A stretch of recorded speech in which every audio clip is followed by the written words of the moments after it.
8월 4일은 2004년 불의의 교통사고로 세상을 떠난 정은임 아나운서의 기일이다. 뇌부종으로 인한 합병증으로 숨을 거둔 정은임 아나운서의 정확한 사인은 중증 뇌부종 연수마비. 사고가 있던 7월 22일 2004년 낮 열흘에 한 번꼴로 돌아오는 야근을 하기 위해 회사로 향하던 정 아나운서는 한강대교 남단 흑석동 삼거리에서 차량이 전복되는 교통사고를 당했다. 사고 현장은 공사가 진행 중이어서 길이 좁고 노면이 울퉁불퉁한 철판이 깔린 곳으로 평소에도 사고가 잦았다. 반대편에서 마주 오다 그녀가 타고 있던 렉스턴 차량과 정면 충돌한 스타렉스 운전자에 따르면 무슨 이유에서인지 정 아나운서의 차량이 갑자기 차로를 급하게 바꾸었고 그 과정에서 그녀가 타고 있던 렉스턴 차량은 완전히 전복됐다. 중태에 빠진 그녀는 곧바로 병원에 옮겨져 4시간에 걸친 대수술을 받았지만 회복이 어려워 보였다. 수술 후에도 내사 상태보다 더 나쁜 상황이라는 것이 병원 측의 설명이었다. 두개골이 심하게 함몰돼 회복을 기대하기 힘들 정도로 상태가 심각했다는 것이다.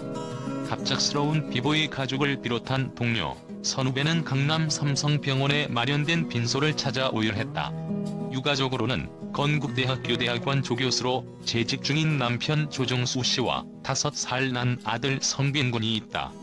빈소를 지키던 남편 조정수 씨는 침착함을 유지하려 애쓰다가도 이따금씩 슬픔을 가누지 못하고 두 손에 얼굴을 묻었다. 정 아나운서의 시어머니는 성빈이가 아직 엄마의 죽음을 알지 못해 매일 엄마를 찾고 보챈다며 안타까워했다.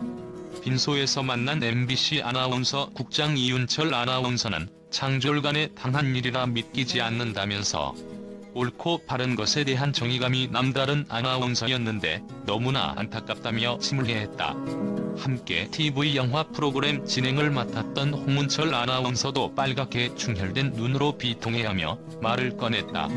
그만큼 열정적인 아나운서는 없어요. 자기 일에도 부러지고 자기 색깔도 분명하고 사고 나기 전날도 환하게 웃으며 밝게 인사하더군요.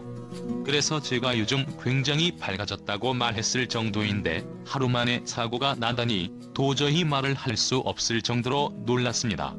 아들을 무척이나 사랑하고 아꼈는데 영정사진을 찾기 위해 컴퓨터를 열어봤더니 자기 사진은 별로 없고 아들 사진만 200여 장 되더군요. 남편과도 얼마나 금실이 좋았는지 모릅니다. 한 번은 손석희 선배가 미국에 있을 때 정 아나운서 부부가 그 집에 머문 적이 있었는데 아침에 살짝 방문을 열어보니 둘이 꼭 끌어안고 얌전히 자는 모습이 그렇게 좋아 보였다고 하더군요.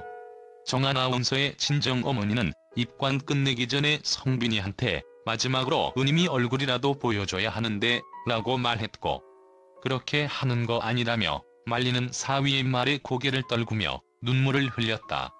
혹시 손자가 딸의 얼굴을 기억하지 못할까봐 안타까워하는 모종이 눈물겨웠다. 고정은임님 양력. 출생 1968년 10월 13일. 서울대학교 인문대학 고고미술사학과 졸업. 1992년 MBC에 입사한 정 아나운서는 정은임이 FM 영화음악을 오랫동안 진행하며 청취자들의 사랑을 받아왔으며 임을 위한 행진곡이나 볼셰비키의 인터내셔널을 방송에 내보내기도 하는 등 영화 관련 프로그램을 진행하면서도 사회 참여적인 내용을 방송하기도 했다.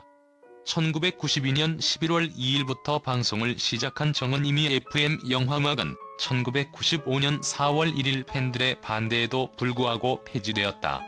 이후 결혼과 함께 1998년 미국으로 유학을 떠나 노스웨스턴 대학교에서 석사 과정을 밟았으며 한국의 영화마니아라는 논문으로 석사 학위를 받았다.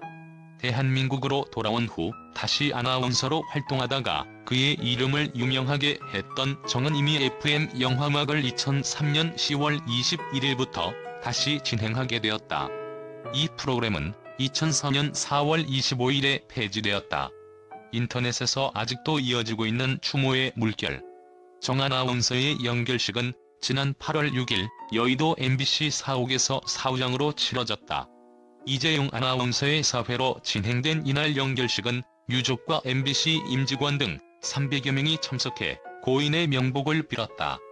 고인의 육성이 담긴 영화음악 방송이 장래에 울려 퍼지자 여기저기서 오열이 터져 나왔다. 입사 동기이자 서울대 선후배로 평소 절친한 사이였던 김지은 아나운서가 울먹이는 목소리로 편지를 낭독하자 장르는 더욱 숙연해졌다. 언니, 성빈이는 엄마가 병원에서 나쁜 공룡들이랑 싸우고 있다고 알고 있대. 왜 엄마는 공룡과 싸워야 하느냐고 한대. 언니가 그랬지. 인간은 물살을 따라가면서도 때로는 역류를 탈 줄도 알아야 한다고, 그러려면 용기가 있어야 한다고. 그렇게 역류 타느라고 얼마나 힘들었어. 언니 잘 가라는 말, 오늘은 너무 힘들다며. 김지은 아나운서가 울음을 터뜨리는 순간에도 어린 아들 성빈군은 장례를 뛰어다니며 웃고 떠드는 등 천진한 모습을 보여보는 이들을 더욱 안타깝게 했다. 인터넷에서도 추모의 물결은 이어졌다. 정 아나운서의 미니홈피 은임이 다락방에는 아직도 매일 추모글이 올라오고 있다. 그녀의 팬카페인 정은임을 사랑하는 사람들 등에도 애도의 글이 이어지고 있다. 지난 7월 19일 그녀가 미니홈피에 남긴 마지막 글은 보는 이의 마음을 더욱 아프게 한다. 이미 세상을 떠난 사람, 특히 아주 젊어서 세상을 떠나버린 사람들이 오래도록 마음속에 묻혀서 아름답게 기억되는 이유, 여러 가지가 있죠. 그들은 더 이상 실수나 거우가 없을 테고요. 또 배신도 변절도 하지 않을 테니까요. 너무 변하는 세상, 믿지 못할 사람들 속에서 결코 변하지 않을 사람을 그리워하는 것은 참 당연한 일인지도 모르겠습니다. 10년 전 우리 가슴속에 묻힌 후에 그는 한 번도 우리를 배신한 적이 없었죠. 리버 피닉스. 피닉스라는 그의 성이 참 아이러니컬하게 느껴져요. 23살, 그렇게 죽었지만 참 불사조처럼 우리 마음속엔 이렇게 오래 살아 남아있네요. 그녀는 신화가 되기를 한사코 거부했지만 결국 이렇게 거짓말처럼 신화가 되고 말았다. 그리고 자신을 기억하는 모든 사람들의 가슴에 별이 되어 맺혔다. 어느 팬의 말처럼 그저 하던 리버 피닉스, 저 세상에서는 만났을런지 다시 한번 고인의 명복을 반다.